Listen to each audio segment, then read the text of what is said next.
Hey, what's going on, guys? Welcome back to the Makerspace. And today we have a very cool special guest that I'm going to be introducing here in a second. Please remember to subscribe and hit that like button. And if you would like to join the chat, we got some people in here that we want to say hi to. And we got Marco, Tim B, Kelly White, Sean Field. Publicly, as I'm doing the live, I want to thank you. I think I've said it before, but I am thanking you because Sean was the one who called out that the Kubi bloom is now live on Kubi's website. So this is a custom bloom, but you can now get the AriesEDC designed Kubi bloom on Kubi's website. And thanks to Sean, that is a thing. So very cool. And I hope you guys are all having a good evening. Wait for some more people to pop in. But tonight we're going to be talking to Joe from Lancelot Leather. And we're going to be talking about all the cool stuff that he is doing and producing over there at Lancelot Leather. Talk a little bit about the EDC roundtable that he is part of. And we'll be pushing all of that kind of stuff. Chris, War Room, EDC, what's going on? Drew Dude, Keith the Knife Freak, hello. All right, everybody's popping in now. Cool. Well, without further ado, I want to get this conversation going. And let's bring in our guest today is Dave. Where he is. What's going on? Hey there. All right.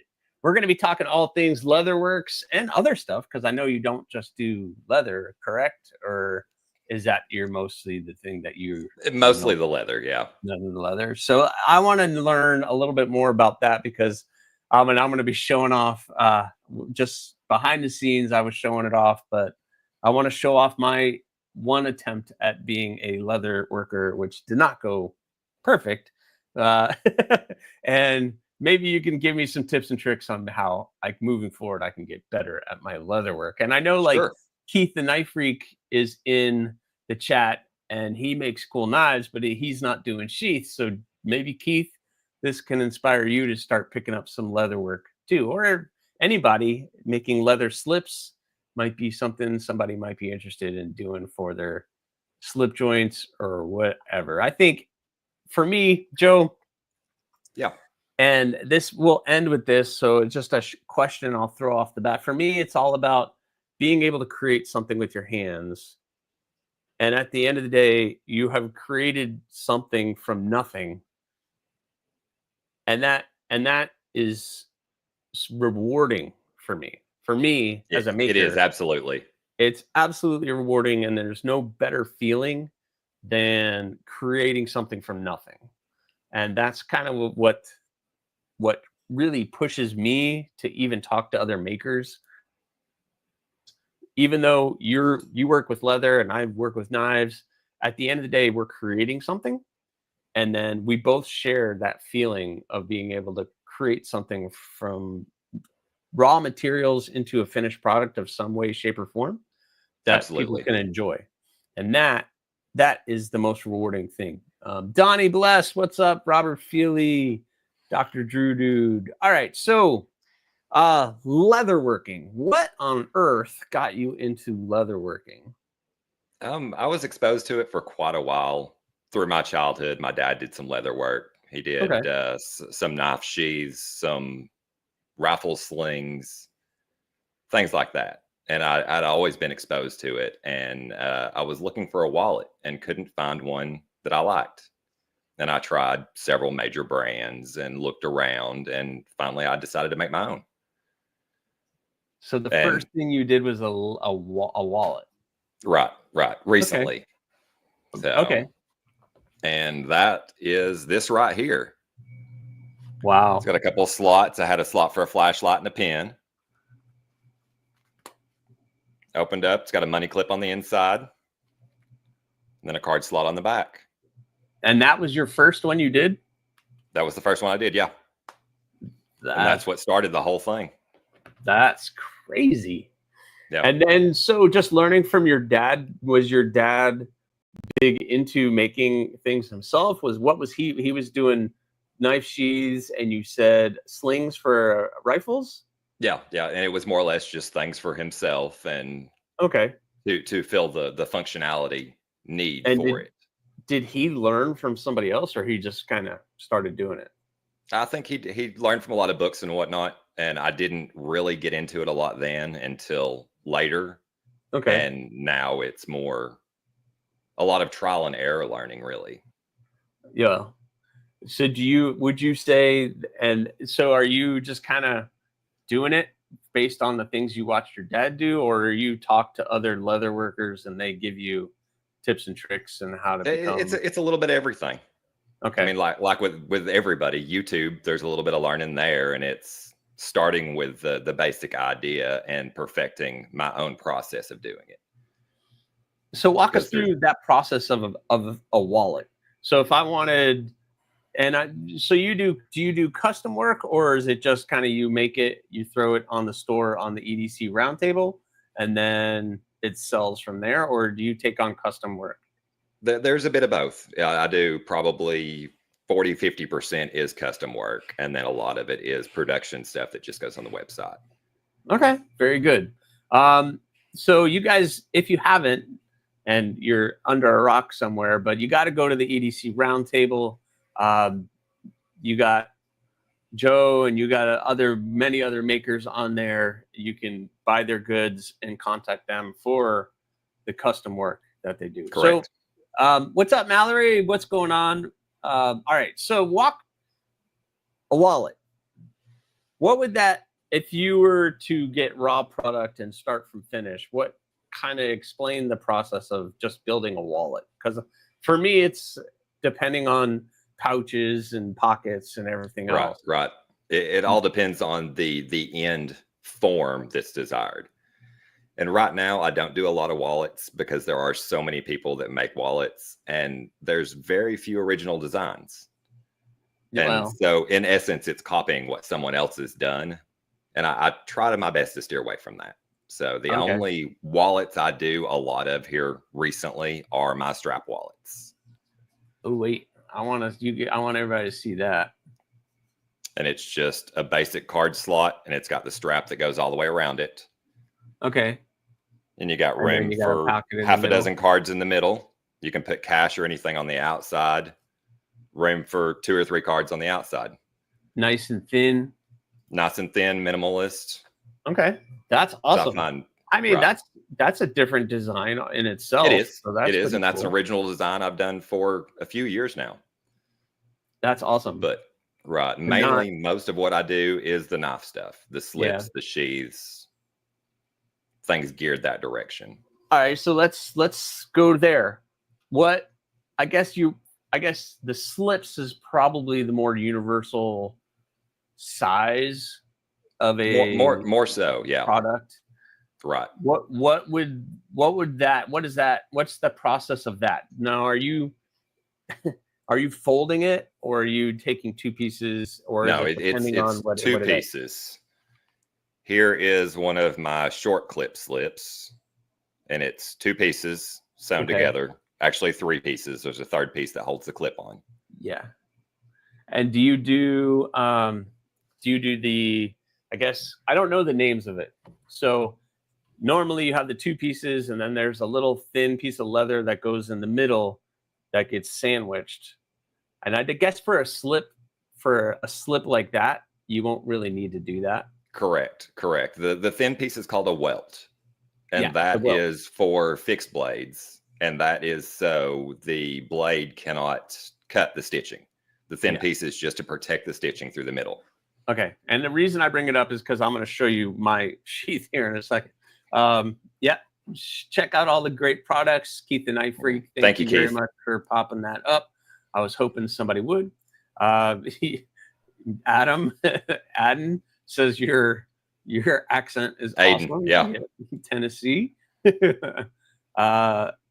Sold me some horse butt. I'm very satisfied with it. Oh, geez. I can what see he's talking about is horse leather is very dense and tight. Yes. And I made a run of strops that was made with horse butt. And it makes for a good strop because of the tightness of the leather. Right. Interesting. So you're doing strops too. Jeez, you're doing all kinds of stuff. Yeah. So all right, I'm gonna. I don't even want to be big when I do this, but all right. So I'm gonna show off. I have made one leather sheath in my life. So hold on. Let me switch this so that I can be big. All right. And that's the only way. So I made this knife. And this is the first Damascus knife that I ever made. And the story is that I made this knife and I was like, it's my first Damascus knife. Damascus is special. I need to make a special sheath for it. I just don't want to do a Kydex sheath because at the time I thought that's silly. Moving forward, I was like, nah, you could do Kydex with leather. But so I made this leather sheath, and it's a wet formed leather sheath. I'll make it big so you could see better. But hand stitched by myself, not very good. I had really struggled with getting a hole big enough. I ended up taking it to like my drill press and drilling all the holes out, and then doing that. I wet formed it. I tried to do like a little line right here, decorative, but I wasn't going to go crazy. And this is where everything went awry, is gluing it all together and getting a clean finish right there. And I guess my welt was too skinny and too small. And again, like it's the fold over, but then there's a little piece going down the middle, like you said, because it's a fixed blade that you don't want the blade cutting into the stitching, and then it just continues to cut it away. So that's mine. So if you're doing a sheath for a fixed blade, what would your process be for that besides looking at that garbage? But generally I will start out with a paper pattern on one that I haven't done before. Okay. So somebody would have to send you their knife for you to check out. Right. And unless I've got a pattern already for it, I always require for custom work that people send me the item, whether it's a folder or a fixed blade. And that way I can guarantee the fit on it. Yeah, that totally makes sense. I mean, what would be a turnaround on that? Generally, my lead time runs somewhere in 3 to 4 week time frame. Yeah, that's completely acceptable. That's completely acceptable. I had someone in the community he bought one of my knives and he wanted to get a leather sheath. He sent it out and it took over a year for that sheath to get made and sent back. I was like, a year? That's just ridiculous. So that person had that knife for over a year. Mm-hmm. God knows how long it just sat there before they picked up that project to do anything with it. But yeah, so that's pretty cool. And if somebody wanted you to do something, how do they reach out to you to find out? Through the EDC Roundtable. Either I have a listing under the custom orders category where they can reach out if it's something they're wanting that I already have patterns for and everything to give a deposit. Or on any of the pages on the Roundtable, any of my products has an inquiry button that they can hit and send me a direct message. So you guys got to check that out and go to the EDC Roundtable. Thank you, Tim, for keep dropping those links for that. We need to get everybody to the Roundtable. They're doing amazing things. Thank you. Not just Joe, but everybody else that's over there as well. They're doing all within the community, and they're all makers making stuff to help us all out. What is right now with what is the biggest thing that you're making the most of? Definitely my clip slips. Okay, so like the one you just held up. Right. I've got several different sizes and variations for different knives. So I guess what is people most requesting? Like, what knives are they requesting? Is there something certain that they're requesting the most of? As far as fixed blades go, I'm doing a lot for I do a lot for Keith. I'm doing some for Shane. Yeah. So a lot of people in the community send knives my way to make sheaths for. That's awesome. Yeah, Yeah, because they, I know Keith has said, "I'll do the knife, but I sell it without the sheath." right. And but luckily there's plenty of people doing stuff now Exactly. that'll do it. Yeah. And I've seen some of the products coming out, not leather, but like some of the Kydex stuff some people are doing, and I'm not impressed with some of it, but some of the leather work that you and some of the others are doing is just really impressive. Yeah. Where what leather do you like? So for me, I pick different steels or handle materials, but for you, it's got to be the leather. Right. Um, where do you get your leather, and what leather do you like to work with the most? Generally, I just work with natural veg tan leather, Okay, and and where do you? I can get it several places online. It depends on particular projects or what I'm looking for, what leather I go for. And I work with cow, I work with horse, I work with kangaroo, I've worked with fish leathers before. Fish leathers? I've Yeah, never heard of that before. yeah, Fish yeah. leathers? Fish leathers are actually extremely strong.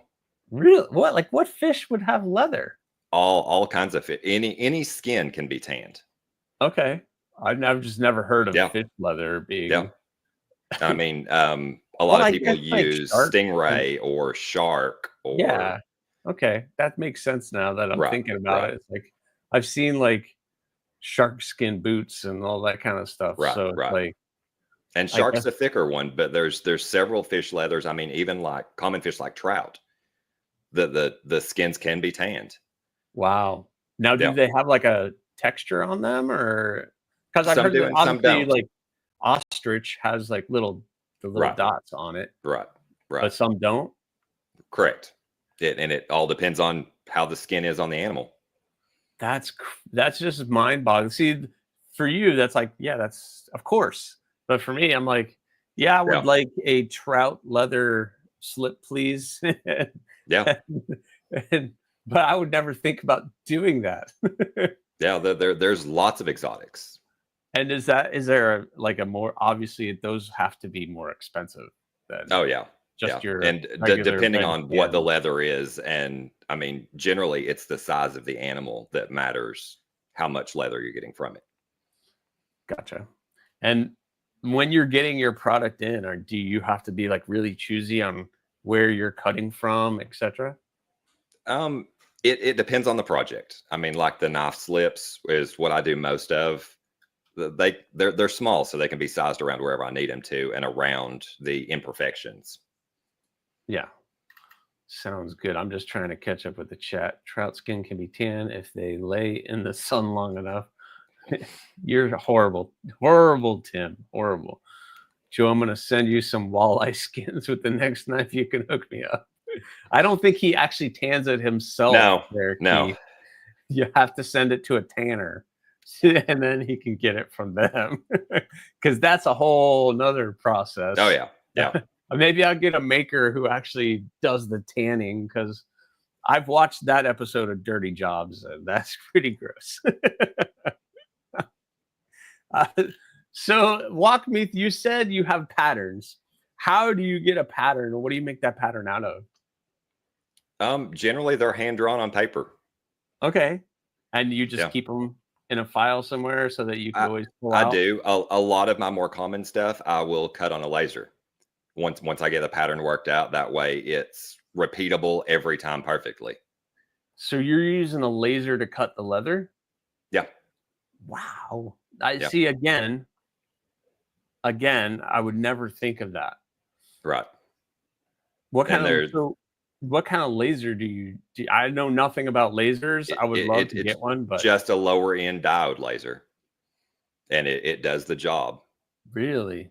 Yeah, So no, you don't have to do anything crazy. And I know right. that you could set it to where you could put like maker's marks and that kind of stuff on the leather too, right? Yep, I've seen it yep. done. I've seen it done. There's a maker, a buddy of mine who's a maker has a couple lasers. He has the really big one, Yeah, uh, really big floor mounted, looks like a giant printer yeah. one. He has one of those. and he does all kind of crafts with that thing. But he also etches his maker mark and all kinds of stuff on his. So, Right. man, that is amazing. So, with what are some of your tools that you use on a daily basis for that? Like, if somebody was told you, "Hey, I would like to get into leather making, what all do I need?" What would that be? As far as basic stuff, you'd need some kind of hammer and some pricking irons to punch the holes to stitch through, Okay. and something to burnish the edges. And that's really going to be it. Some needles and thread. Burnish the edges. Explain that, because I have a tool. So these are like irons, right? Right. Right. So the irons are what you're making your holes so that you Correct. can do that. Now I can tell you what I used these on that sheath that I held up, but I still struggled getting the hole big enough to get my Right. thread through. And I don't have the pony, right? Did I get it right? Yeah, the stitching pony. Yes. So you have a stitching pony, which is a tool that it basically is a special leather clamp that you Correct. can clamp things in so you can stitch Yep. easier. So what was I doing wrong? Because I was hammering these through the leather, but it still wasn't big enough. Technically, with traditional leather work, those are made to mark the holes and not necessarily cut them. Okay. So traditional with leather work, they would mark the holes either with the irons or with a stitching wheel that's kind of like a pizza cutter, but it's more like a gear where it has teeth on it.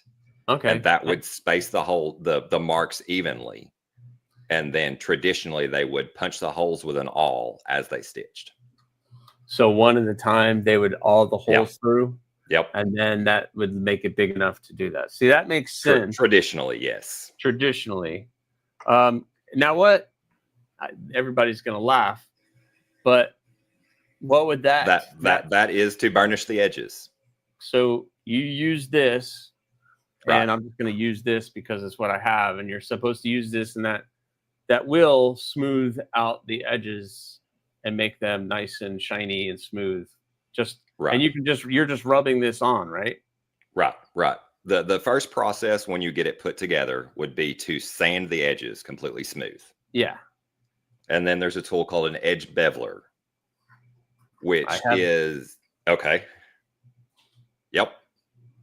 Yep. And that will just take the sharp corners off where you've sanded. So it gives a slight round to the edges. It just bevels the edges. Let me show everybody this up close. So this tool has that little groove, and you're putting the edge of the leather right in that, and you're just going down, and it takes just a little bit of the edge off of the leather to make it smooth. Exactly. I think I'm getting it. Yeah. And I did it, but yeah, I need work. I need more repetition. It just takes practice. And to burnish a sheath like that can take 45 minutes or an hour to get it good. No wonder. Yeah. I fully admit that I didn't leave myself enough room to sand the edges smooth. Right. And I ended up, but I also, based on the directions I was given, I did too much. So I burnished, right? Correct. Burnish the edges on the welt, which you're not supposed to do because you want that to be flat. Right. You want to get everything all together first. And generally, I will leave the welt just a little bit proud of the other two pieces, of the main pieces. So it sticks and then when I sand it, it goes all the way flush. Right. Yeah. And that totally makes sense. So when you're doing it, you want to make sure you're giving yourself extra space. Right. And that's one of those things that's just trial and error that's learned by the process. Yeah. It is a process. And I guess with everything, there's steps that you have to follow. And you can't do one thing without something else. Right. Order of operations. to do that. That's pretty cool. Is there somewhere for somebody who's looking to get into leatherwork and to do some of this, besides looking up videos on YouTube? Is there like a library or some place for them to go to get feedback and help to do this stuff? To do it, getting I would say information. the best way would probably, most larger cities have a Tandy Leather. And typically those are set up and they do some type of classes on some regular basis and have people that are somewhat knowledgeable. Yep. That can at least start people in the right direction. Yep. I have one here and I went to it and they were very helpful. They wanted to reach out. They wanted to help me with purchasing of supplies. I just got some dyes and some thread and some different things here and there from them so that I could get just this one product done. Right. Do you, so with your slips, there's no like wet molding of the slips and doing any of that, right? Not generally. Generally, I will tell people if they're wanting to carry multiple knives in them, not to wet mold them. Because if you wet mold it, it's only going to fit one particular knife. Yeah. That's good. Right. And for your process, because this isn't your full-time, the leather is not your full-time thing. It is your full-time thing? Well, good for you. Good for you. Then you guys definitely need to go help and support him if that's his full-time thing. I'm hoping one day I'll get there to be doing my stuff full-time. But right now, that just can't happen. So good on you for doing that. That is awesome. Well, thank you. That is amazing. You guys definitely need to go. If you have a little slip joint, your Jack Wolf, your whatever it is, I'm sure he already has the pattern for all the Jack Wolf. Absolutely. What other would be one that always comes up? Here lately, I'm doing a lot for the American Blade Works slip joint. Okay. That one is good. And I'm assuming like the QSP hedgehogs and that kind of stuff. You already have all of those. I do. Most of my listings have listed the knives they fit. That is awesome. So I do a lot for the Riot XO. Really? And I do. Look at that, guys. That is this one. Hold on. Look at that. The Riot XO. Yeah, hold that up. I love the pattern on the other side of that you did on it. And that's all done by hand, guys. It is. It is. That is all done by hand. That is beautiful. Wow. So that's just a little pocket dropper for the Riot XO. It is. That's so cool. So basically anything. Yeah. Pretty much, yeah. If you wanted any kind of little pocket slip for pocket knife, I've got smaller of the same style there that fit the Sodbuster Junior, which is a popular pattern. It's been around for years, probably 50 years. Can I see the clip on that again? Sure. That is a titanium clip that is produced for me by Lynch. Well, I recognize the feather on there, so that's definitely that. So they're making that specific clip, and just you have them? Correct. That's correct. Awesome. Those are exclusive to me. I have a new limited run that is their blacksmith clips. Ooh, yeah. And they are all going on these sheaths with this pattern. And these are currently on the website. There's just a couple left. Really? You guys, what knives would fit in that slip? This is my standard size slip. It fits most of the Jack Wolf knives. It will fit the Sodbuster Junior. It fits the QSP Hedgehog. It fits the American Blade Works slip joint. It fits the Kingpin by Notorious EDC.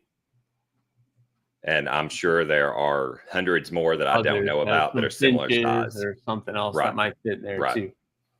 That's generally those are length of about 3.5 to 3.75 inches. Okay, so that helps.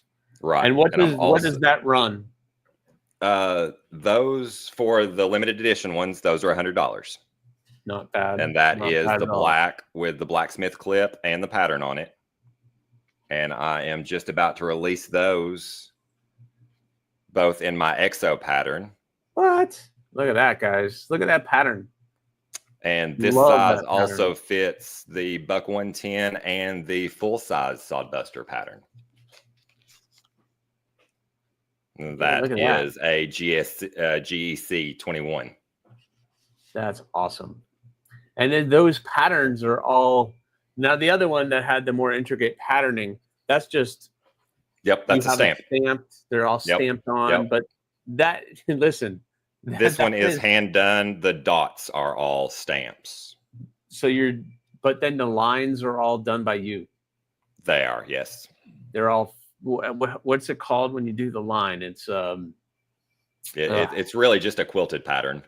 Okay. I don't know that it's actually got a name. Yeah. So that's amazing. But the other one you held up that has all the intricate patterning, that is all hand stamped. Right. These are all individual stamps. And that's just he has a stamp. I don't have anything. He has the stamp. I got one here. Pattern, and he's just repeatedly hammering that pattern onto the leather to create that pattern, which is amazing. That's the intricate work that I is am the stamp. in. Hold on, hold it up. Let's put you. So that's the stamp. Yeah, no, you got to do the whole hand thing. So that's the stamp. He hammers that on over and over and over again. Has to line it up perfectly, and then that's how he's getting that pattern on that leather. And listen, I have tried it before and without success. So it's not easy just to. It does take some practice on there. It is there. LCAP had a good question here. He said, "Are there any companies that include your slips or sheaths initially, like how Jack Wolf includes in a slip?" There is not. There's nobody, so that's correct. All reached out to him individually afterwards. Correct. Is that a goal, or is that inconceivable? Not really. Not attempt to steer everyone towards the round table, so all the other makers on there get the visibility. Yeah, because that's a huge ask for anyone to mass produce a sheath for that, because you're talking hundreds, possibly thousands of. Right. Yeah, it sounds great, but you're not a production and you're only one person. Exactly. Doing it, whether full-time, part-time, it doesn't matter. That's a lot of work. A lot of the ones that include them with the knives or that sell individual slips are all foreign made and oftentimes factory made. Yeah. Yes. David, yes, the blooms are still coming out of China. If you wait a week or two, they're going to be here in the United States, and the shipping will drop on those. And White Mountain Knives is going to have them, and their shipping costs will go down. Just a little patience, my friend. They're coming. They're coming. It's probably going to be my first. Yep. Wait. Get your slip. EDC Roundtable. There it is. Thank you, Blue. Thank you, Blue. He said that one is sexy. Those are good. No, there you go, El Cap. The lines aren't lasered in. He is hand carving those lines, basically, right? It's kind of like a carving into that leather. So I have a tool that it looks like this, and I guess you have like this little. Wait, you're gonna make fun of me probably for this, but. I had this tool, and it has this tool that it goes like that, and I guess it marks the edge, and then it allows you to put a line where you want it. Right. That is called a stitch groover. Stitch groover, and that was a bigger deal traditionally when they used linen threads, because linen threads were much more susceptible to abrasion and tearing. And now most modern threads are at least somewhat synthetic. Okay. So it's not as big of a deal. And what I use to mark my stitching edges is... So I'm like very outdated with what I'm doing. And this is just a wing divider. Oh, okay. And I've got several of them. But just with the screw, I can mark where I want my lines to be for my stitching. Yep. So this is kind of like the old school way of doing it, or that is a more traditional way to do it. Okay. And I do have a stitch groover and use it on some projects, but the wing divider is a little bit more versatile for me. Well, yeah, I mean, because you're not really needing to do that if you're doing all the other stuff that you have. I did it, and basically, guys, what this does is it marks the edge of the leather, and then this part creates a groove. That's just the blade. It marks a line in the leather all the way around the edges so that you know where you're stitching. That's all that it is. I'm learning. I'm trying. It is supposed to protect the stitching more so than if it's proud of the leather. Yeah. Yeah. Mad respect. Yes, Ryan. And welcome. Thank you very much for popping in. Yes. It is an art, and there's an art form. That's why the purpose of this live that I've been doing is because, listen, at the end of the day, we're all here having fun, enjoying something, creating something with our hands. And that is, I don't know. It's hard to explain what that feeling is like. What is that feeling like for you? It is a good feeling. It's making something functional that fulfills a need. Yeah, absolutely. And it's, and it's something that will possibly outlive us. I hope so. Your products, there's leather out there. Right. If it's cared for properly, and that goes with anything. Exactly. If it's cared for properly, it will last forever, Correct. And like same with like some of the stuff. But when I'm in the middle of a project and I can look at it and it's starting to get to that point where it's almost done, I start get excited. Is that do you kind of have that same thing where it is a proud feeling? Yeah. It is definitely a proud. Like, is there anything special that you're working on right now that you're almost at the end and you're really excited about showing it to that person or anything else, or is it just not a whole lot? Really, you're just trying to get the pocket slips and everything. Are you you continually making those, or is it just kind of something you're waiting? I do. I continually make them and try to keep the website as stocked as I can. The next thing that I'm going to be unveiling or dropping is going to be these. And that's going to be this pattern with the blacksmith clip for both the full-size XO as well as the Buck 110 and the full-size Sodbuster, and the one for the small Sodbuster. And this one also fits several of the Jack Wolf patterns. Okay. And so those are all going to be available on the EDC Roundtable soon? Correct. Or are they available now? Should be in the next few days. And they are limited with the blacksmith clips. So there's only going to be 2 or 3 of each one going on there. And the one for my standard slip is almost sold out right now. So if anybody wants these, I think there might be 2, maybe 3 left.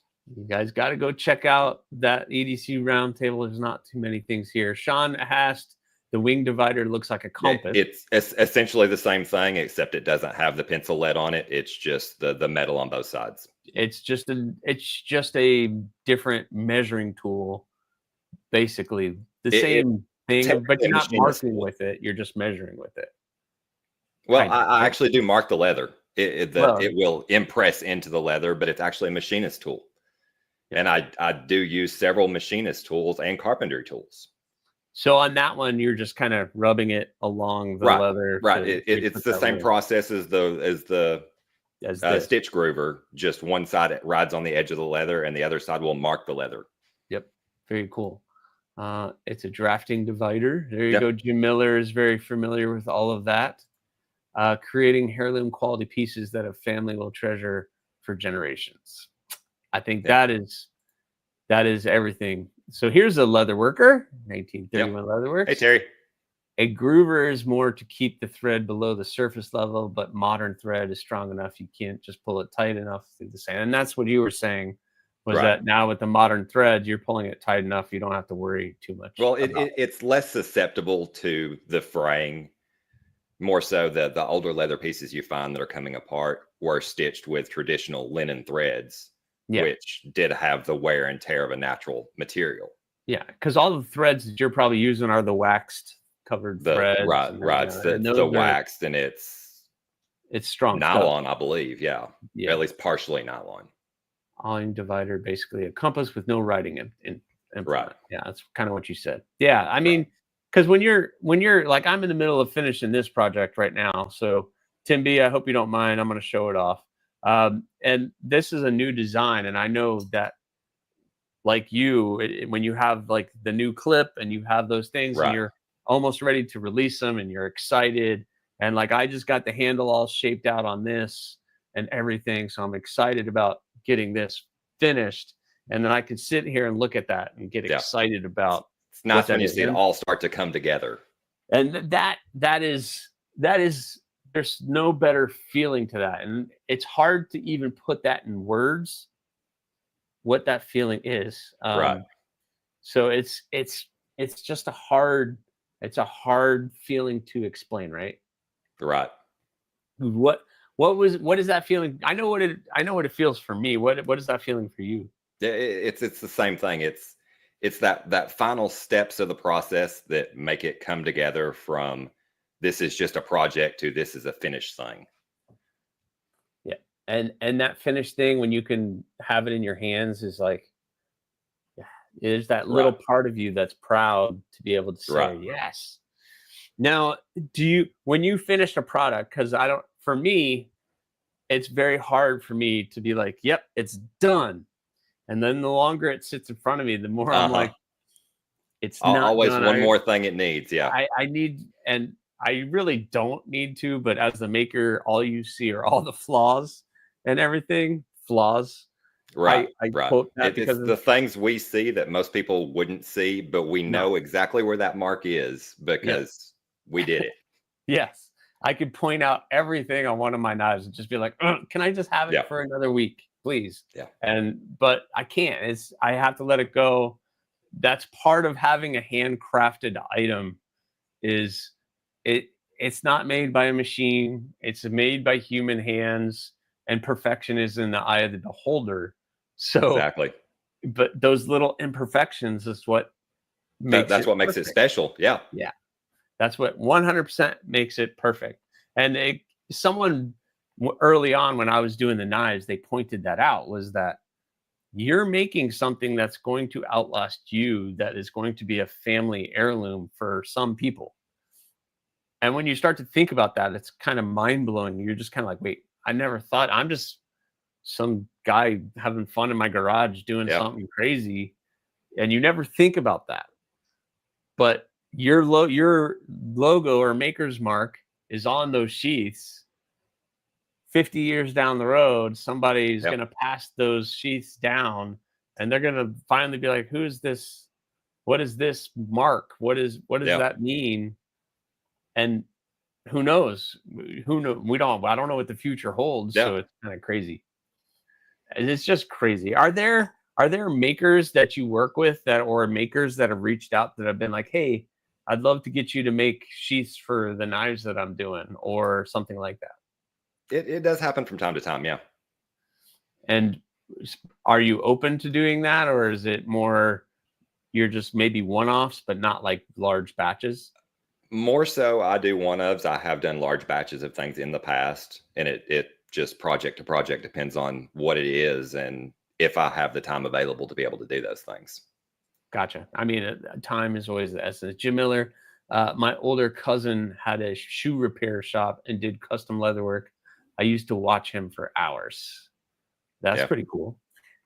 Would you ever do so? I have a buddy who's in Germany, and he is the designer of one of the knives that I do. But he is a leather worker, and he designed this knife. But he makes like boots and all kinds of that. Is that something you would ever be interested in expanding into, or is that like a totally I find it different thing? interesting, but it's a whole different tool set. Yeah. So it would be difficult to expand that direction. You said earlier the gunslings, is that something you've thought about doing? Or I the have rifle done slings? it a little bit, but my main marketing being social media, it makes marketing products such as those difficult. I see that. I probably shouldn't even have said that word Yeah. here in the live stream. Hopefully that doesn't get flagged, Yeah. but yeah, that's cool though. I mean, but is it yeah, I'm just trying to think of other things that you're doing. What is something that you're doing that people don't know? Um, Most of it is knife related. I do a few belts on occasion, dog collars. I've got cases for sunglasses, Oh, that's cool. and that's one of these. Ah, that's awesome. Yeah, Look at that. That's awesome. And you have the welt or whatever's in the middle for the that is just to hold the nose of the sunglasses. look at that, guys. That's like details right there though. Yeah, and that That's also fucking protects the glasses from getting scratched by the stud on the back of that. yeah. See, look at that. Yeah, See, I didn't know that. And then the and it. trays, that's something you Yeah. do too? Yep. Yep. Let's see if I can grab one. I'm Here. sorry to have you grab stuff, but Oh no, you're fine. I want you to show it off.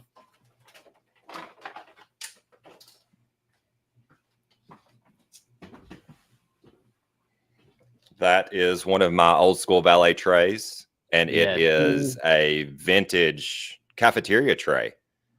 this is so funny. Made out of That all sheet metal? no, they're plastic. They're Oh just like wow. the ones in schools, That's cool. and all the leather's custom cut to fit in there and glued in. That that is so I've seen it. I think I've seen it a while ago on somebody else was Yeah. showing one of them off. And Yeah, I haven't I've got seen them in a several while. colors available. It's so awesome. And they're all on the round table right now. They are. They And are. what is that? What do those run? I believe those are currently on sale, and I think the larger ones are 40 right now. 40? Yeah. Yeah, that's pretty cool. I'm And gonna all have the stuff on the to round table includes domestic shipping. really. It does. That's pretty cool. I'm gonna try to pull up the round table. Doop. Doo-doo-doo-doo-doo. I'm gonna pull up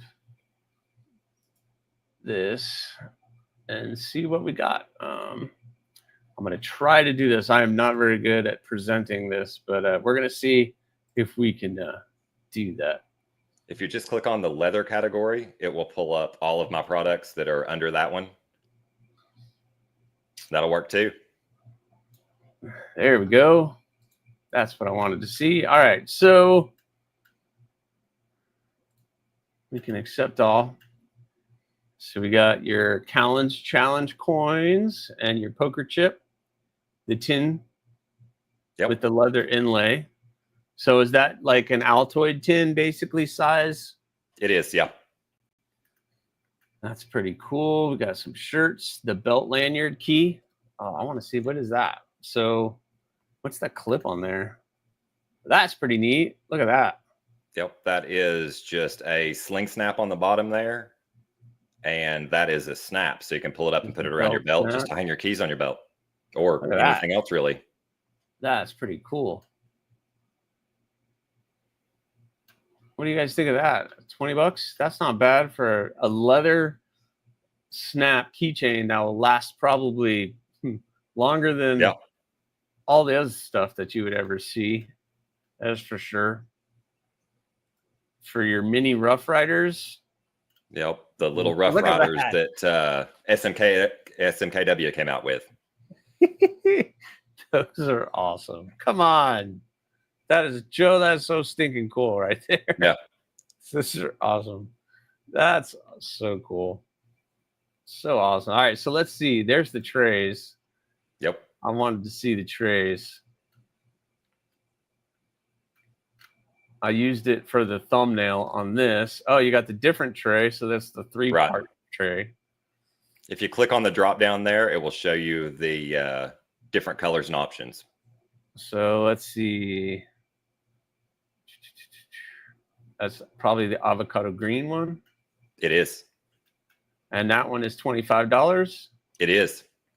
So you got that one's 25. Then you got the teal, and that one is 40. That's still not a bad deal, guys. All leather, $40 to organize and include shipping. With that, yeah, that's with shipping. So come on, that's pretty cool. How about the yellow? Let's check out the yellow one. I like the darker leather in there. That looks really good, Joe. Looks really Thank you. good. And black with black leather. That's probably has my name written all over it. Yeah. But I like the blue one too, because I'm always, I think everybody has that spot in their house where they drop all their stuff. Yep. And that way you can separate it all out. Yep. And I think some of us have probably too much stuff, but at least what you're carrying that day might be able to fit. Like Illuminati would never be able to fit all the stuff that he carries in a day in that tray.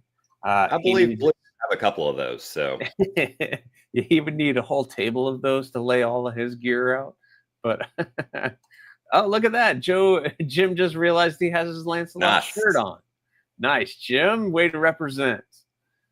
Joe, one of your slips fit in the small Nipex pliers. Which ones? Ooh, I guess the smallest Nipex. The 4-inch Cobras or the 5-inch ones? Oh, well, Keith, let us know. The 5-inch will fit in one of my slips, and typically I use a style like this for mine. Hold on, let me stop sharing so that we can go back. There we go. See now what is that? Yeah. Pulling out something different. So that's the multi-slip. Yeah. That is for my tactile, holds the pin and the bear. That one's one I don't get a whole lot of call for, so it is not listed on the website. And if someone wants one, they can just reach out and let me know. Yeah. So what else do you do? Multiple slips like that, or is that just? I have done several in the past. It's a special request build, or right. I have done several in the past, and I found they didn't sell extremely well. Okay. So yes, Keith, the 5-inch will fit. There you go. Let me see. Let me grab my pliers here. There you go. We're gonna find out. What was I talking about, Illuminati? I would have no idea what we're talking about. Illuminati needs a triaxle dump truck to haul his gear. That's just for the day, Jim. That's just for the one day. Those pliers. This is my standard size slip, and it will go down in there with those poking out. There you go. Typically, I use it in one of these top slips that's got the lanyard hole in the top, so I can easily pull it out of my pocket. But it will fit in these, and I've made custom ones for these in the past that also hold the pin on the side and whatnot. I think with all of the pouches and everything else that companies are doing, but to do one in leather is kind of a next level thing. I think that for people to be able to put a knife, a pen, I don't know, a lighter, like people, they carry different things. To be able to all have it in one pouch, you pull the pouch out, you'd be able to pull out whatever, your pliers, a knife. It depends on what everybody needs day to day. Yeah. And that's the thing. I don't carry a flashlight because I'm inside most of the time. I don't really have a use for it. But people that work on stuff, they're going to need the pliers and the Leatherman and things like that other people wouldn't. yeah, and I'm because I don't find myself using a lot of this stuff, but I know during my work day I have a pouch that I won on a giveaway. That I have a flashlight, I have a multi-tool, I have an extra fixie on me, I have those things that you might need. Flashlight. What? Yeah, those things you might need.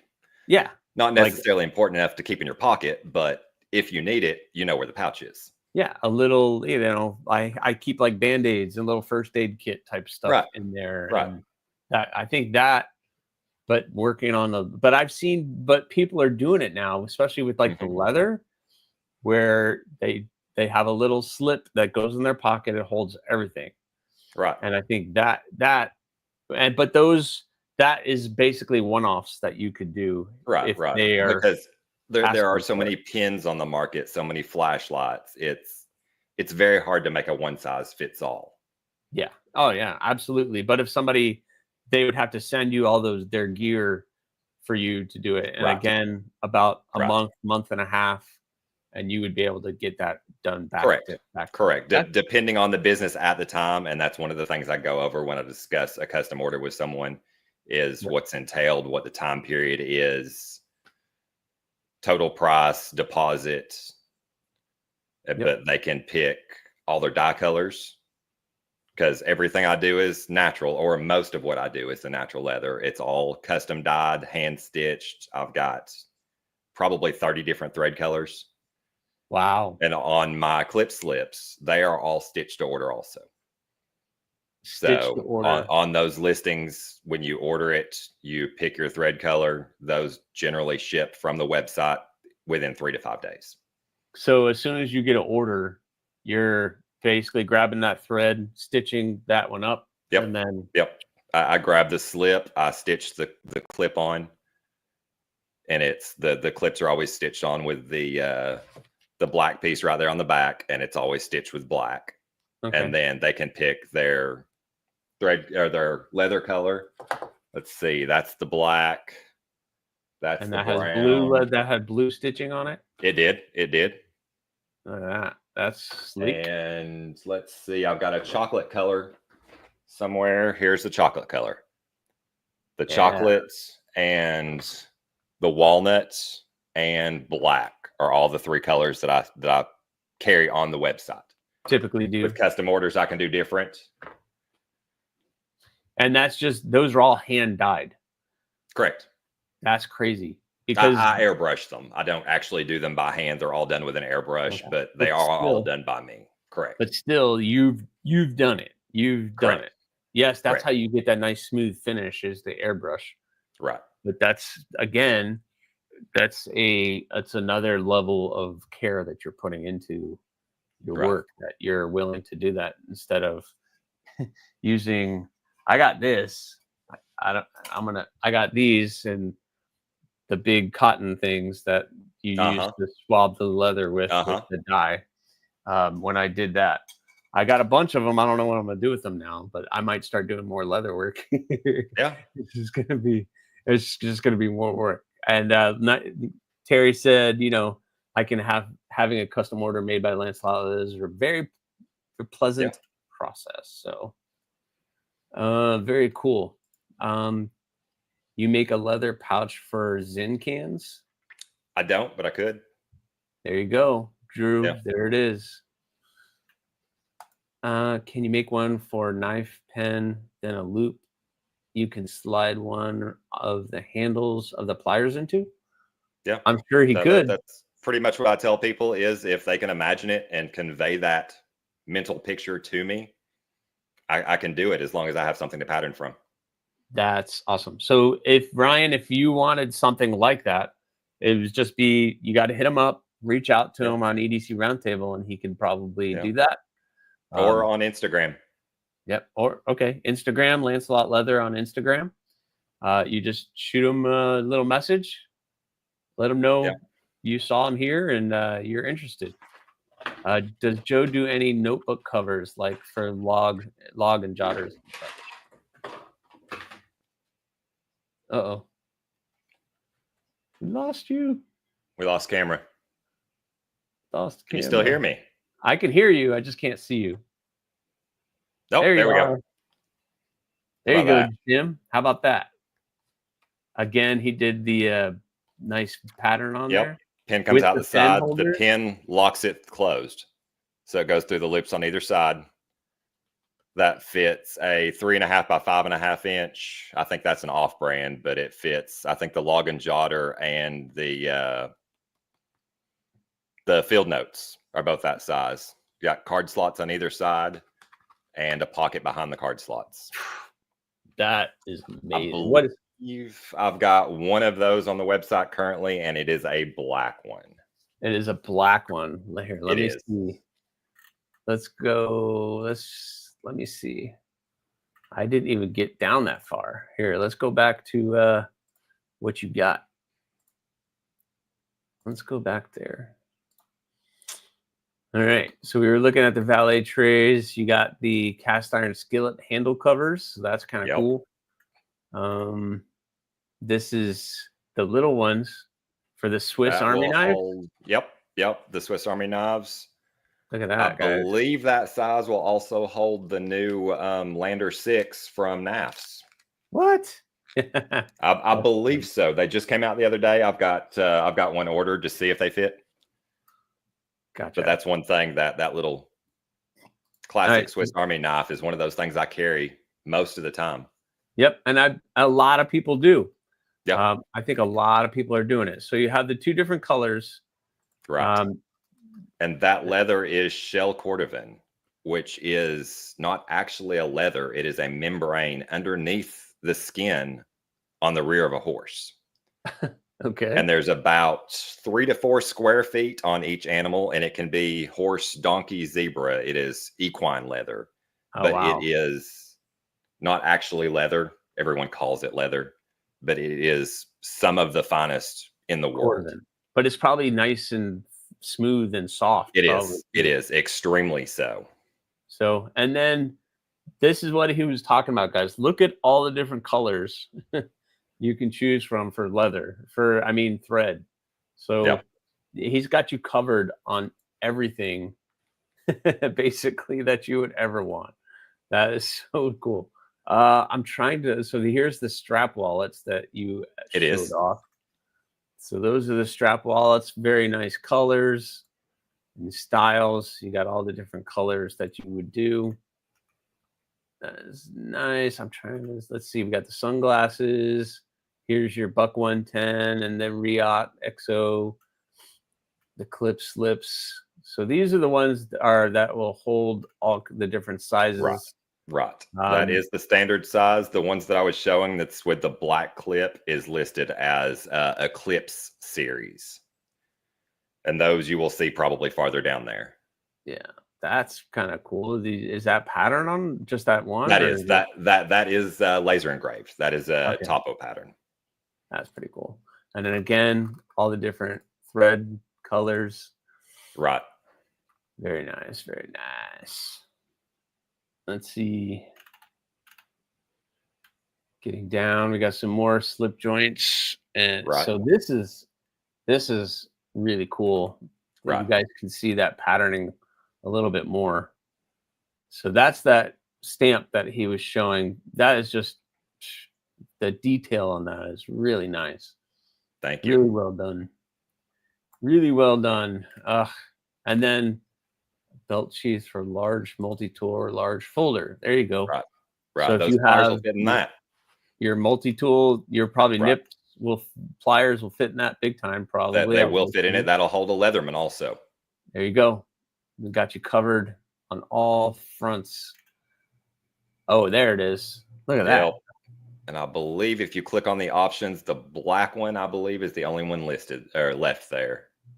There's the brown tooled and black. So there you go. Yeah. Beautiful. And that one is currently in stock right now. That one is in stock. Only one left. It's only one left, guys. But the brown is out of stock. Correct. But I mean, that patterning on that is done very well, Joe. Thank you. That is done very well. That is, yeah. Those notebook covers are awesome. Let me catch up with the chat. How about custom leather armor suits for my campaign? Oh, the cherry on top is how Joe is such a wonderful guy. I have his leather shave kit. Supple. The leather shave kit. There you go. Bluminati's dropping links to the covers. Thank you, Blue. Do you like ghost leather? I don't normally work with that. That's What one of is those that? things that it is a leather that is generally a brighter color and then covered in wax. So it looks white on the outside until it patinas and rubs the wax off. Interesting. Is it like what's the purpose of that? Just basically because of the look? Yeah, I think so. Basically, It have a cool look, but once you carry it for 6 months or so, all the wax is gone. And then you're left with whatever. And you're left with whatever color was under it. Yeah. Okay.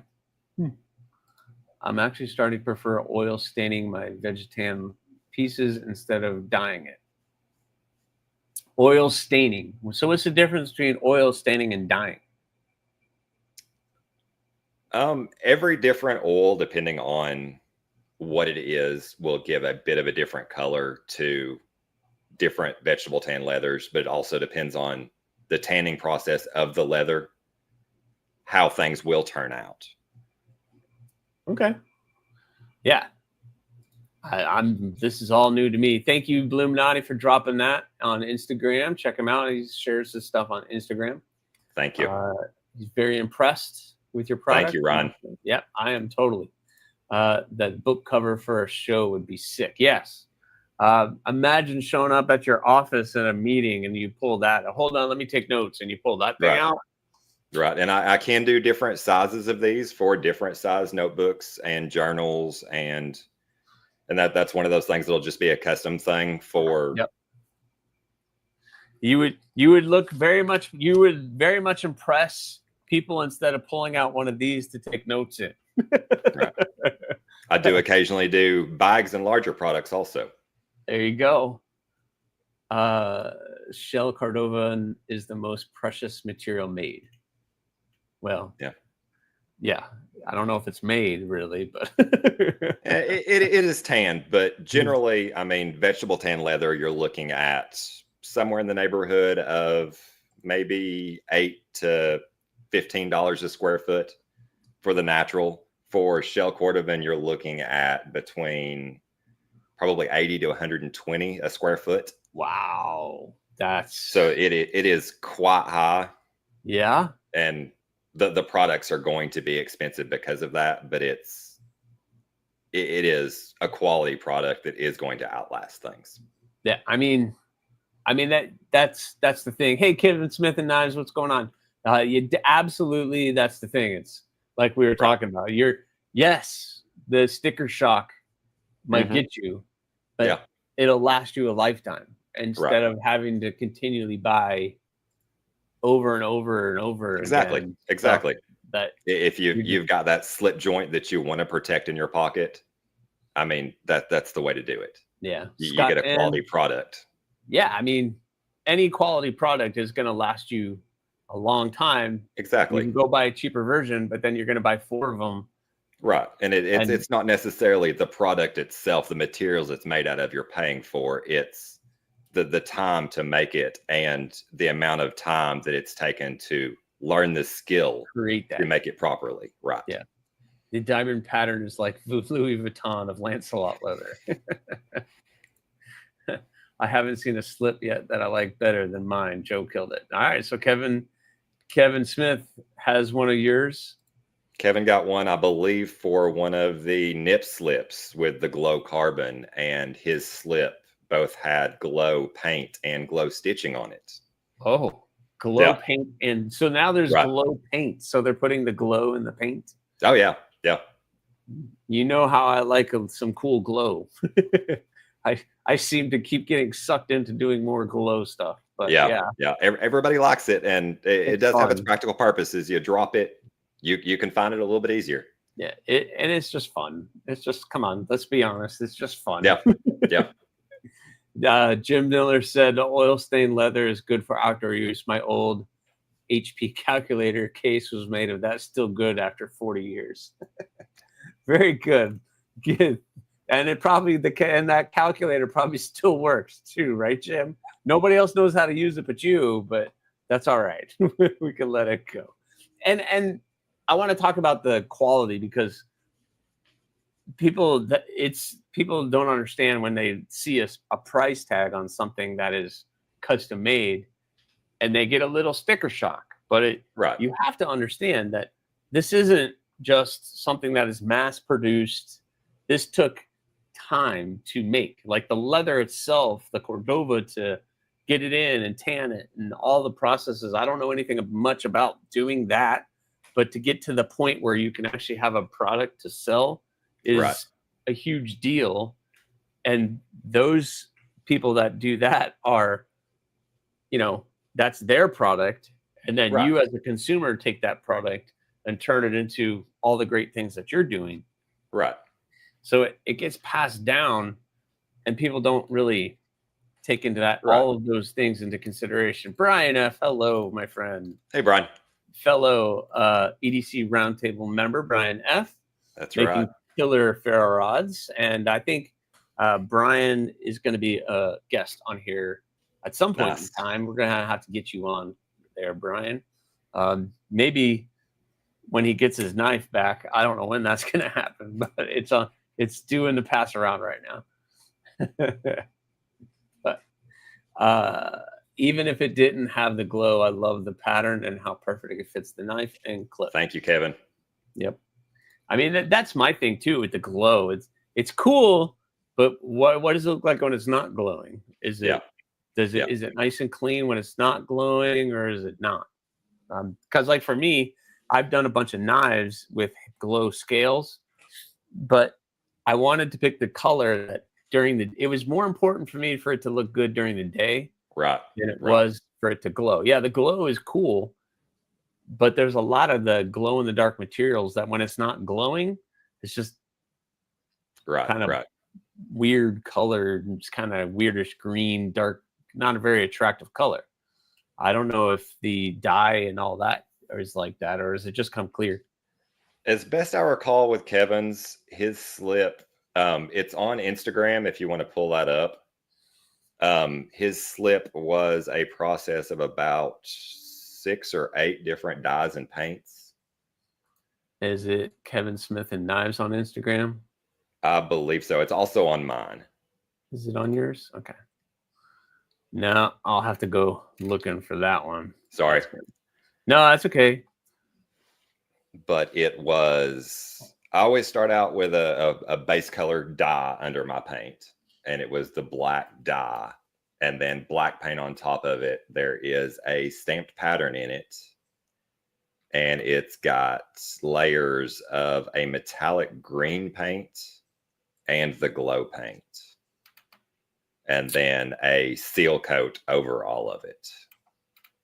Okay, I'm going to pull this up. You can help me try to find it, okay? You can help me find it. Share screen. No, we already looked at that. We'll look at this. There we are. So it's a glow. It has glow carbon fiber on it. The slip does glow itself. Let's see, it was posted on October 9th. Oh, so you got a little ways back. Oh, we're just gonna cruise through this, guys. You can see all of his work because this is pretty cool. Hopefully, you don't have anything crazy posted on here. But no. I'm joking, but I think it's all pretty safe. I'll tell you though, you take some really amazing photos too. Thank you. Is that something that you do, or is this my wife and I have had a photography business for 12 to 15 years now. We do a lot of family stuff and weddings and that sort of thing. So it's another hobby there. That explains it. That It explains it because these are very professionally. There Oh, it is. there you go. Look at that. Oh, that's kind of cool. And I think there you go. If you scroll through it, you can see it without the light off. Yeah. So It's scrolling automatically. I'm not even doing it. So nice. there you go. So that's it glowing, and that's it not. So it kind of has this Correct. like little green tinge to it. Right. And then Right. that's pretty Like you cool. said, it's got to look good when it's not glowing too. Yeah. Nah, see? Yeah, exactly. Because, yep. That's cool. That's pretty cool. All right, very cool. Well, I Thank hope you. you guys enjoying that. Definitely not a cookie cutter, not 1,000%. Yep. Right. And that's the thing. Buying from a small maker, you get that. I mean, I never say lifetime warranty or anything, but I mean, if something happens with a product, somebody reaches out to me, it's easy to take care of. Yeah, I mean that's most things Yeah. to a point. Right, Unless right. they have treated that product the way that they're not supposed to and done some Right. things they Right.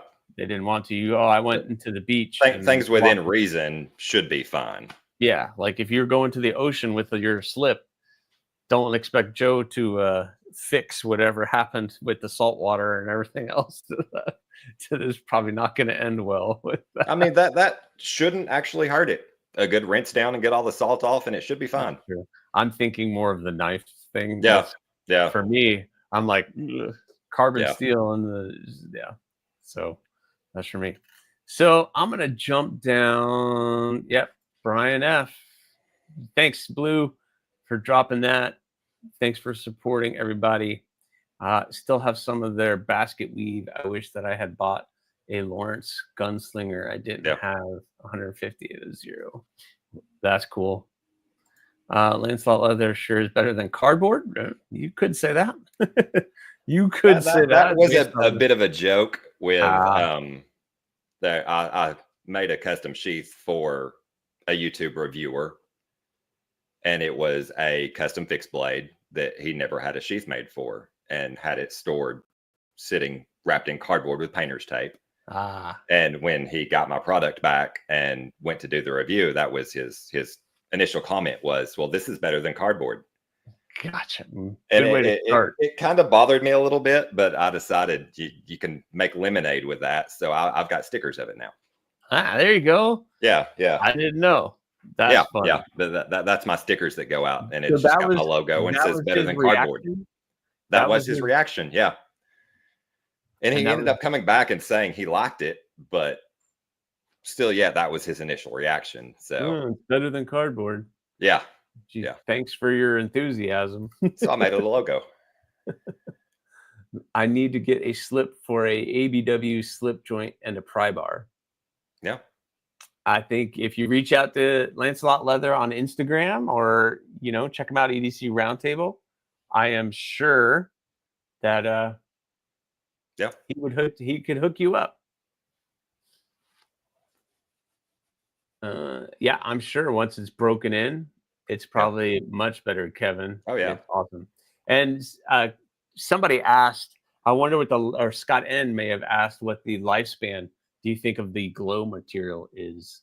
There's no telling. I know a lot of them have time spans depending on what they are, but that's, once again, like we discussed, it's got to look good when it's not glowing too. Yeah, absolutely. Oh, look at that. Sean Field with the super chat. Great content as always, Scott. I always have a blast here. It's awesome meeting you, Joe, and very interesting in seeing a lyric about your work. Very cool. Thank you. Here's your talent. Salute to you, my friend.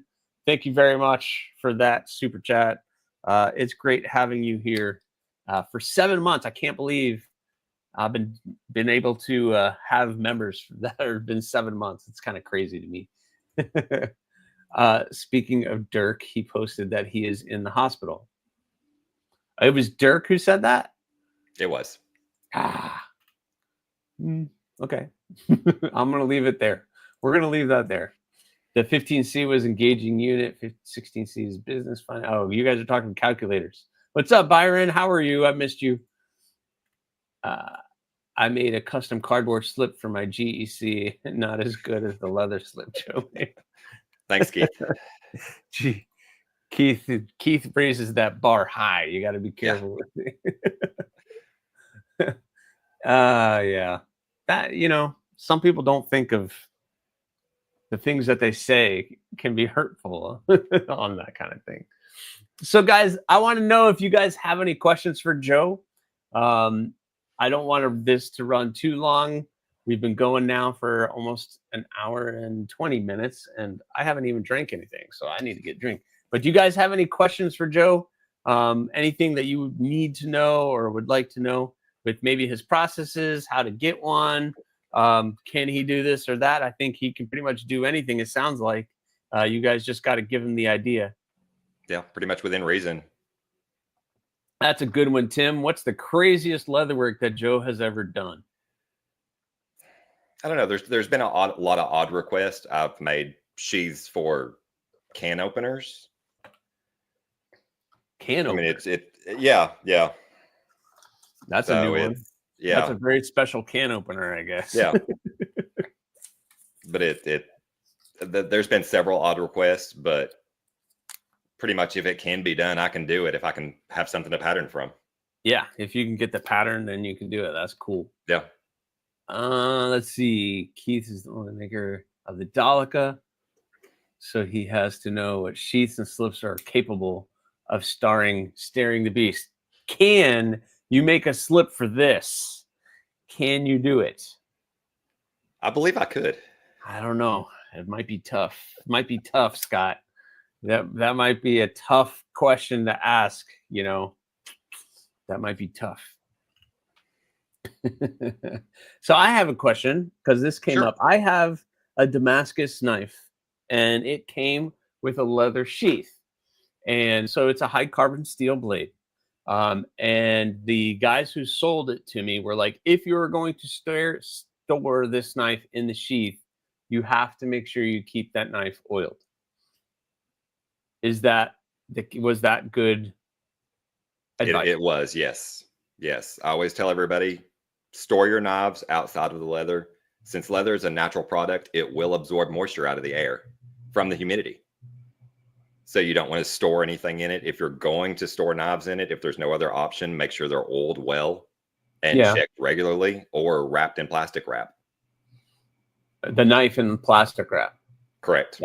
Yeah. Because I have that and the knife is in the sheath, but I do not store this knife in the sheath. Right. This knife actually gets put in a display because it's just something I do. And this kind of gets stored somewhere else. Right. But that totally makes sense that it's going to absorb the moisture and that moisture is going to transfer onto that blade and do that. What about storing? I guess storing folders and stuff and little slips are going to be basically the same, right? It is. Yeah. All leather or natural products will absorb moisture. Yep. So that is definitely something that you guys have to take into consideration. When somebody buys your product, do they get like a care sheet or something like that? No. I don't ever send anything with it. But I use natural products a lot of times, especially my slip joints. I will just oil them in olive oil. Yeah. It protects them. The leather, oftentimes, if I'm oiling it, it'll get olive oil. Natural product, easy to get.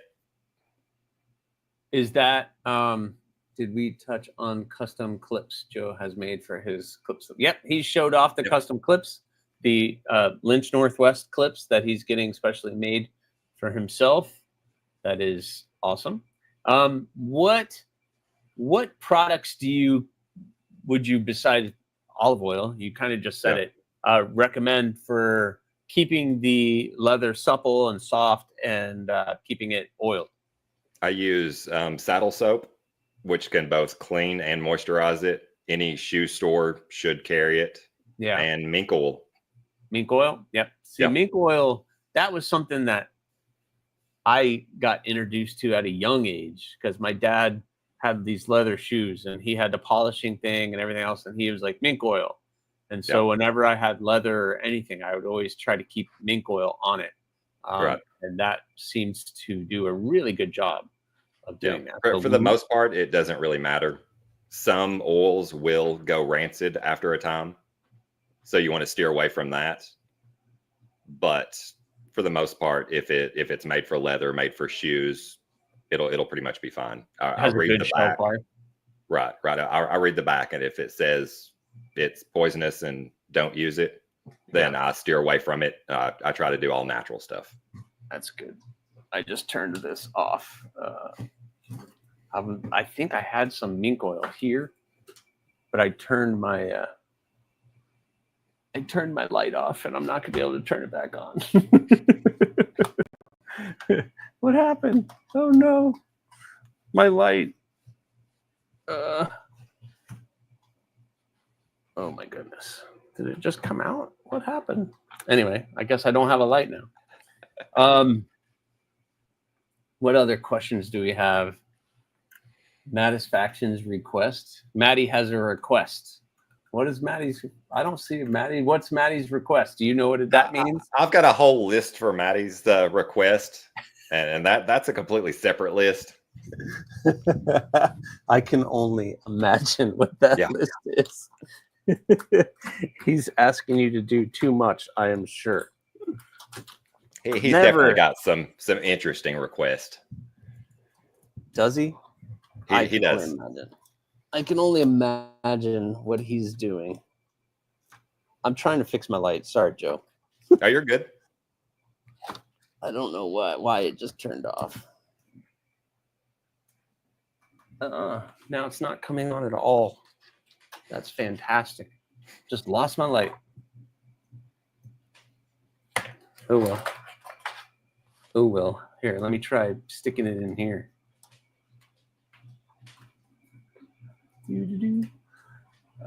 Joe is the only place to get. Joe is the only place to get an official Lynch Northwest clip on his products. Yep. How did to that? The best of my knowledge, I was in the process of trying to find an appropriate clip, and ended up talking to Casey Lynch and designing the clip with him, and now they're producing them for me. And to the best of my knowledge, I'm the only leather maker that is using titanium clips. That's kind of cool. Yeah. Don't store your sheath. Don't store in your sheath. Yeah. Don't store the knife in your sheath. Right. Wicked Wax isn't a good product. I've been using it here for a while now, and it's an amazing product. Yeah. And it's good for waterproofing. And food grade. Right. So I use it on everything. Extra virgin olive oil, only the best. Oh, of course. I have used mink oil, but don't like that it darkens the leather. It does darken some leathers, and some leathers, once it starts to dry out, it will lighten back up. But that's with most leathers, it's going to darken over time, no matter what. Yeah. Interesting. Food grade mineral oil, mink oil, doucheback for waterproof boots. That is actually a common misconception with the mineral oil. Mineral oil is the worst thing for leather because it will seal it, and the leather will rot from the inside because it can no longer breathe. Ooh, good to know. The mineral oil is a synthetic oil, and you want to stay away from the synthetic stuff and stay with the natural. Oh, that's a good tip. Right. A lot of people will do that and put mineral oil on micarta and carbon fiber to brighten them. And it is horrible to put it in leather after that. Yeah, it's horrible for the leather. Because people will put it on blades too to protect the blade. But, right. That's why I go to olive oil. So if you have a leather product that you're storing your knives in or carrying it in, do not put mineral oil. Olive mineral oil on it. That's good to know. That's a good. You won't notice the issue until it's too late and it's already. It's an issue of not letting the leather breathe. Yeah, no, it makes sense. It just kind of that's pretty awesome. I was going to make a comment like that. What comment? I missed it. I use Neat's Foot, mink, and food grade coconut oils and beeswax. Yeah, all those work fine. Yep. Here you go. Maddie's request will be reserved for Joe's retirement years when he goes. Yeah. Maddie has a long list, huh? he does indeed. He needs to make a sheath for that atomic pickle fork. That's probably on the list, I'm sure. I'm sure it is somewhere. Yeah. The list that will never happen. I'll just try sticking with sticking it in here. It got me 3 kids. Oh yeah, there you go. Boiled linseed oil. I'd put that on my wood. Yeah, I assume it would be good for leather, but I do not know for sure. I've never used it on leather. I know it does have a waterproofing effect on canvas because that's how you make oilcloth. Yeah. So with that effect, it might seal it too much. I use that on a lot of my natural materials when I'm trying to bring out like wood or anything else. I Right. put a layer of linseed. I'll let the linseed oil sit in for a couple hours. Yeah. But won't olive oil go rancid? A lot of people say it will, but I have never had that experience. It'll probably dissipate before it goes rancid. Right? Generally, they say a lot of the food oils will go rancid, and I have heard that, but I have not experienced that. So it could depend on the grade of olive oil or the environment. Yep. That's a good point there, Terry. Linseed oil is great for wood, but not 100% food safe. Right. Right. So there you go. That's what I would think. Anything that would be fine on a cutting board, I would use on the leather probably. There you go. My only issue is boiled linseed oil. The rags can be flammable afterwards, so tough to dispose of. Good point, Scott. Good point. Yeah. I'm going to burn up in here because I've been using linseed oil a lot. You use it on your cutting boards. So yeah, I've heard linseed oil on cutting boards. So yeah, there you go. Good thing I used my wax. Used wax. My old sheaths are still good after 60 years. Yeah, Jim, but I think you probably take really good care of all of your stuff. Yeah. Knowing you. Yeah, it's all in the maintenance. Yep. And that's with everything: tools, knives, poo-poos, everything. Yeah. Yeah, Todd could be right there. Yep. Boiled linseed oil has. Yeah. There you go, Todd. Thanks for that. Yeah. That's one thing I've never used it, so I can't say one way or the other. Over time, maybe, or I don't know. I don't know anything. I'm not the guy. Olive oil will go rancid. Don't ask. Yeah. You got it, Jim. I will not that's ask. one thing. I've heard it said. I've never experienced it. Coconut oil doesn't go rancid. About the only one. Really, I'm surprised coconut oil wouldn't over olive oil. Yeah. That's pretty cool. All right, guys. You guys any other questions for Joe? I'll give it a couple more minutes, and then I want to do a giveaway, and Joe is free to stay and hang out for the giveaway, or he can get back to work, go enjoy some family time or whatever, go to bed, because I'm going to be going to bed pretty soon, that's for sure.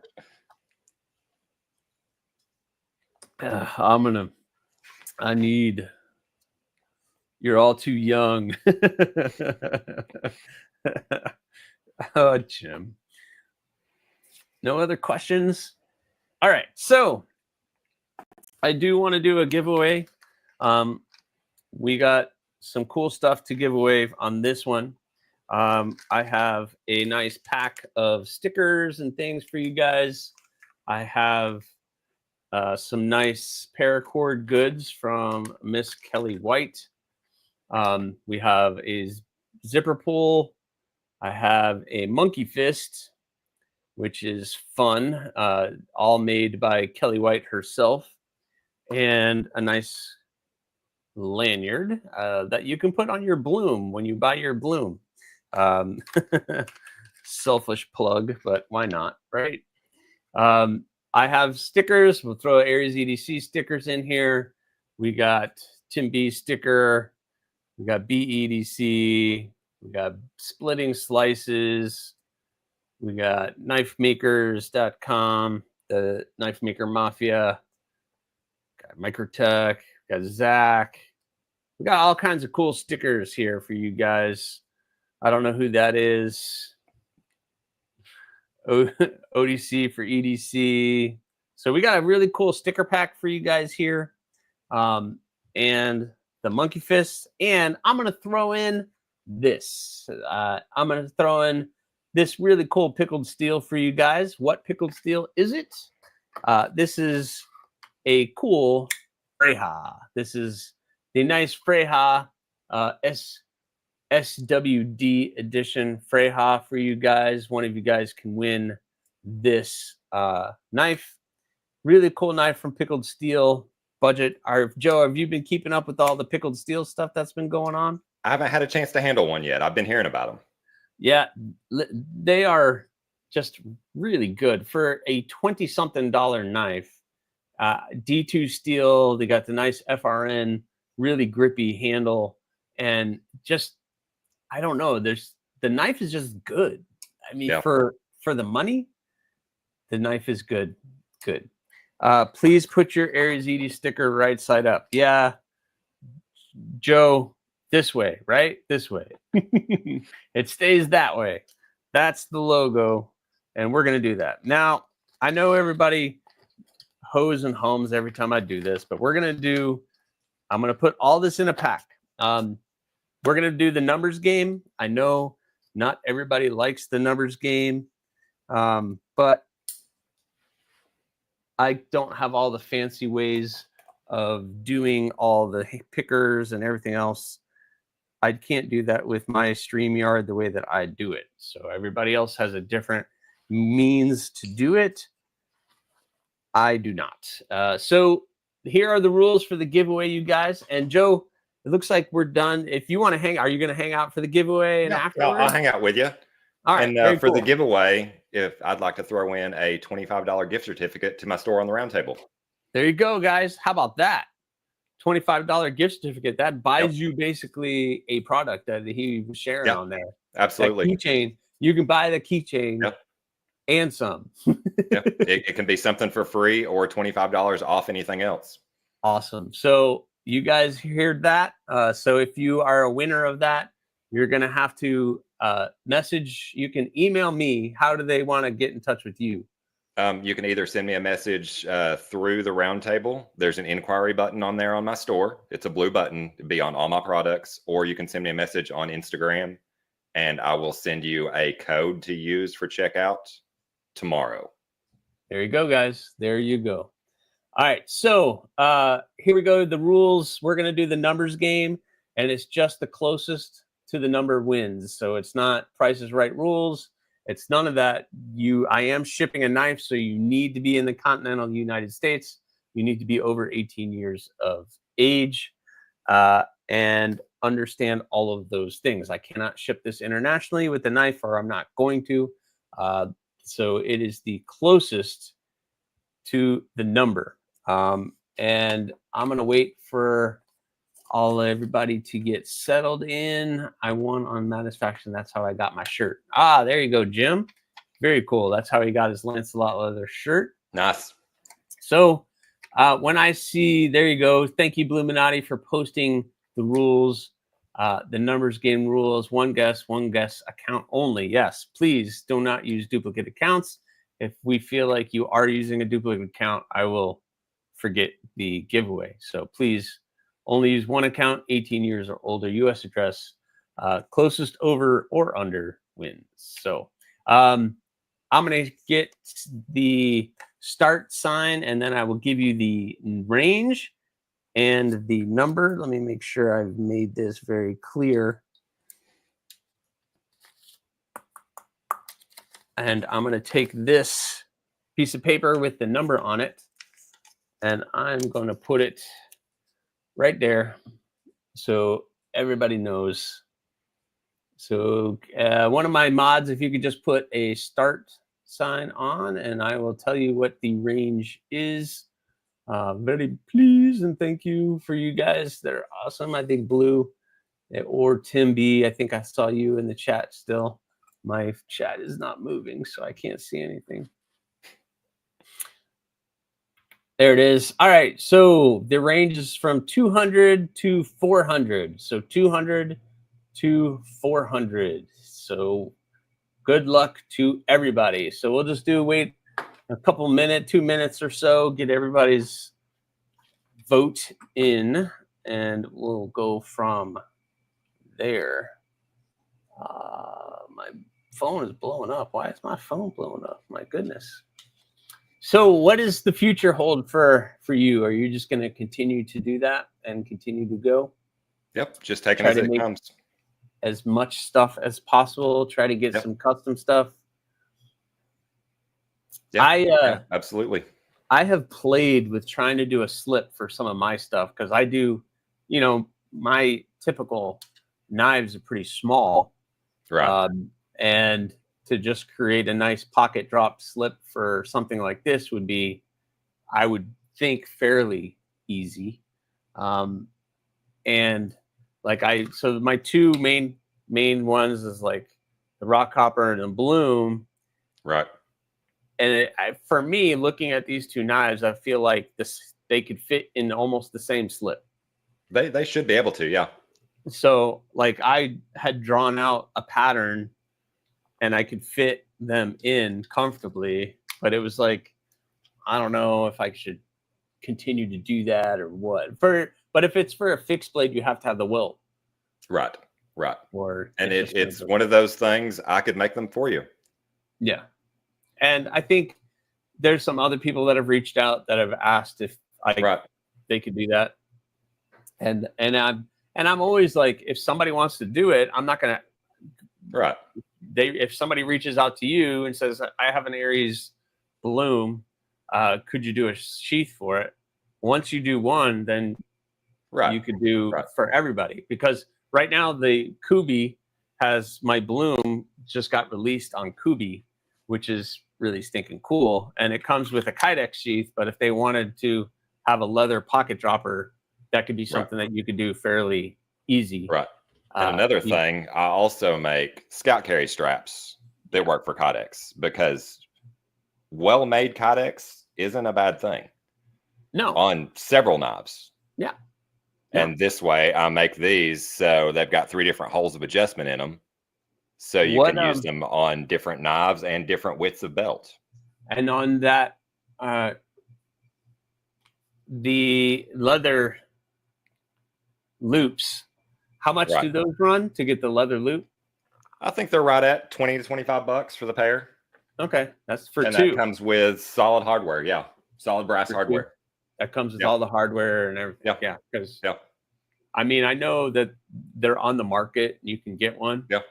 But it's cool to get a handmade leather one. Just for that, for something like that. I mean, because that's Kydex. And they have all the cool textured Kydex now, and it almost looks like leather. Yeah. And that's why I make them adjustable, so you can use them on different sheaths and different widths of knives and belts. Yeah. Are you going to do the rock hopper as a production Aries? Well, Kubi was interested in the rock hopper and the thorn, so hopefully they'll pick both of those designs up this year, and maybe by the end of this year, I'll have blooms, rock hoppers, and thorns all production with Kubi. That's awesome. Congratulations, by the way. Pretty cool. Thank you. I'm still pinching myself that it's a real thing. It's been a project that's been going on forever, and to actually see it, and somebody already got them. I don't know how he got them already, but somebody sent me pictures. He purchased them when they dropped, and already he's showing me pictures, and I'm like, how did you get them so fast?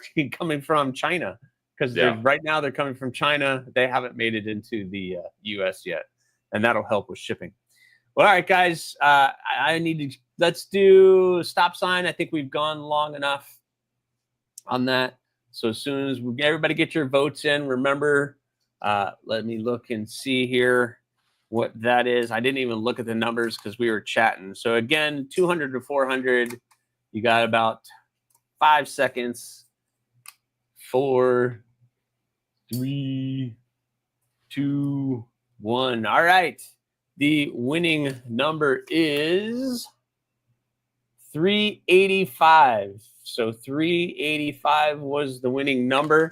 I know. Thank you, Bloomnati and Tim. Sorry, I jumped the gun maybe. So let's see.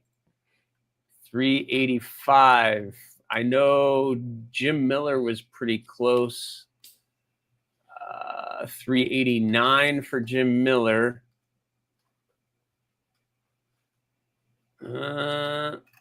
Yeah, looks like, is Jim Miller our winner? Oh, no, yeah, Jim Miller. Yeah, I think Jim Miller with $389. So congratulations, Jim. You are the winner. So awesome. Jim, congratulations. You got a $20, $25? $25 gift certificate at the EDC Roundtable for Lancelot Leather. And you're going to get this cool package for the pickled steel and the other goods from Kelly and the stickers. So, Jim, you know how to get a hold of me, and I know who you are. So that's awesome. Jim Miller is a very well-respected member of the community, big supporter of me, big supporter of a lot of people in the community. So that is awesome. Jim couldn't go to a better person. So that's awesome. I like when it goes to people that I know who are completely 100% deserving of that. So yeah, Jim, message us and we'll get you what you're won. And I'll try to get that shipped out to you as quickly as possible. Just message me your address again, and I'll get that out to you as quickly as possible. Or if you want me to wait until I'm done with your knife that's currently in product, I can ship all of those to you at the same time. It kind of works that way. Yeah. Scott and Joe need all your support. They aren't getting any younger. Oh, gee, thanks, Scott, with the jokes. Scott's so nice. Sorry, I was making some Crystal Light lemonade. Oh, geez. At least that's a good excuse, Kelly. That's a good excuse. There you go. I had a feeling you wouldn't care. Ship it with my knife. Yeah, but still hit up Joe. Yep, and you reach get out your to me, gift Jim. certificate to that. Maybe you could put it towards the leather sheath for the knife I'm making you. I don't know if it will match with that handle materials, but a black one would look cool. Yeah. Well, all right, guys. I just want to thank Joe for hanging out with us tonight. We learned a lot about leatherwork and all the things that he has going on. You guys are amazing. Thank you, guys. I hope you had a good weekend and have a great week. Thanks again. Remember, if you haven't already, please subscribe, like, leave a comment or not. Again, the choice is always yours. Have a good one, guys. We'll see you on the next one. Later.